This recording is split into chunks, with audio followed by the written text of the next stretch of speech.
So what really makes you, well, you? Is it your thoughts, your weird little habits, the things you secretly want but never ever talk about? It's one of the biggest questions we can ask, right? And for more than 100 years, some of the smartest people in psychology have been trying to figure it out. So today, we're going to go on a little journey through the classic theories of personality. We're going to see how our whole idea of the self has changed over time, from these deep, hidden desires to learned behaviors, and even the power we have to become who we want to be. Okay, let's get into it. Our journey kicks off in the early 1900s, in the office of a man who would totally change psychology forever, Sigmund Freud. He gave us this radical new map of the human mind. Freud's big idea was a total game changer. He basically said, hey, you're not the calm, rational captain of your own ship. He argued that most of what really drives us, our deepest fears, our secret desires, our forgotten memories, is locked away in this huge, hidden ocean he called the unconscious.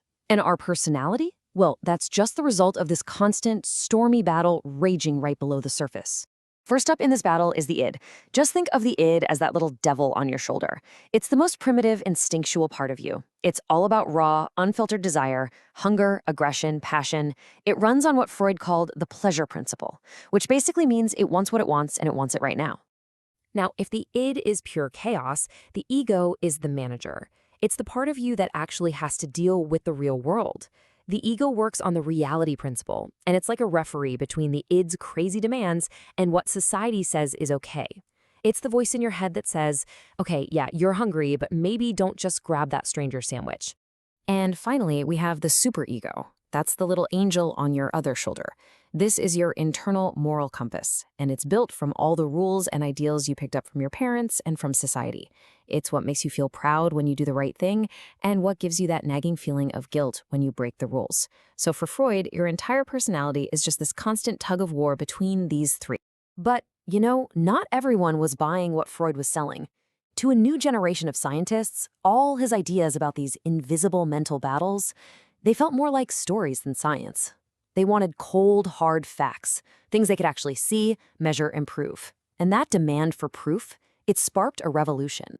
This new movement, behaviorism, pretty much took Freud's map of the mind and just tossed it out the window. Their whole philosophy was, if you can't see it, it doesn't count. So forget about the murky depths of the unconscious. They wanted to focus only on what they could actually observe, our actions. For them, personality wasn't some mysterious inner force, but something that gets built, piece by our experiences.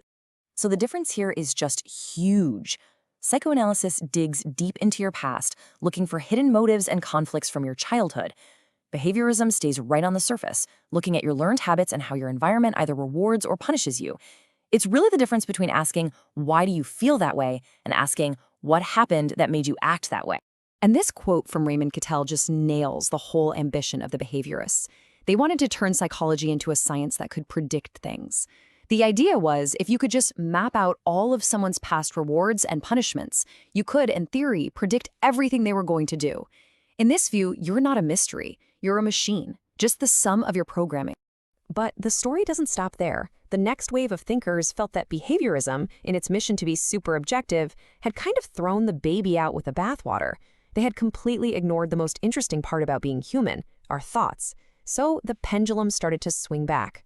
This brings us to social learning theory. Thinkers like Albert Bandura pointed out something that sounds so obvious, but it's really profound. We learn by watching other people.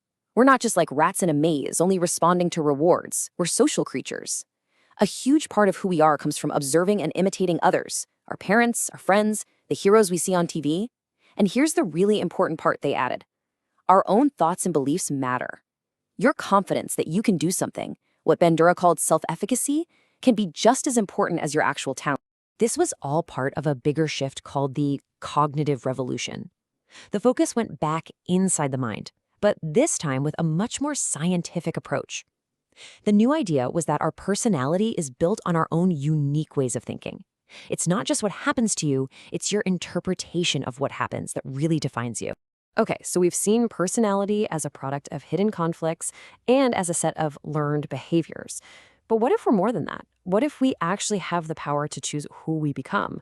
This question led to what they call a third force in psychology.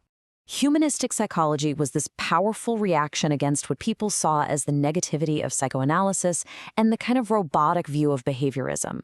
It offered this much more optimistic, empowering vision of what it means to be human, really celebrating ideas like free will and personal growth. At the very heart of humanism is this incredibly optimistic idea, our potential for growth. Thinkers like Carl Rogers and Abraham Maslow totally rejected the idea that we're just prisoners of our past or puppets of our environment. They believed every single person has this natural drive to, well, to climb their own mountain, to become the best possible version of themselves, a process they called self-actualization.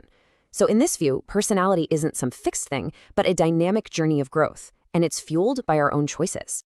So we've taken a trip through psychoanalysis, behaviorism, social cognitive theory, and humanism. Each one gives us a completely different explanation for what makes you, you. So which one is right? Well, maybe that's not the right question to ask. Instead of seeing them as competing against each other for the one correct answer, it's way more useful to see them as different lenses in a toolkit. Each one gives us a unique angle for understanding the incredible complexity of being a person. Let's do a quick recap. The psychoanalytic lens shows us the power of our past and our unconscious.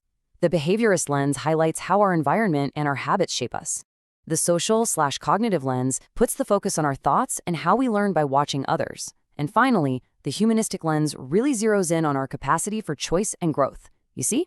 Together, they give us a much richer, fuller picture than any single theory could on its own. And that leaves us with one final thought to take away. As you think about your own life, your habits, your motivations, your dreams, which of these lenses seems to bring your own personality into the clearest focus? The answer to that, well, that might just be the first step in your own quest for the self.